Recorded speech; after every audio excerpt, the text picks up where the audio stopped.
जेड़े बड़ विपद रे पड़िछन्ती आज्ञा जेड़े बड़ रोग आपनकु होईछि जेते कोर्ट कचेरी के जाउछन्ती हारी जाउछन्ती बेपार वाणिज्य करिछन्ती आज्ञा बेपार वाणिज्यरू हार मानि जाउछन्ती बेपार वाणिज्य होउनी रोगाग्रस्त सबु बेले मेडिकल को डाक्तरखाना को दौड़ुछन्ती विपद रे चिंता रे सब बेले घरे आज्ञा दिन कटुनी सब बेले लुह गडुछि आखिरु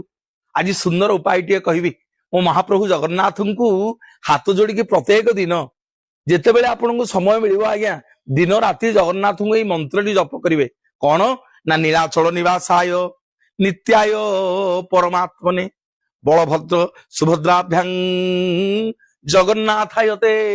नमो नमो आउ थरे कहूची नीलाचल निवासाय नित्याय परमात्मने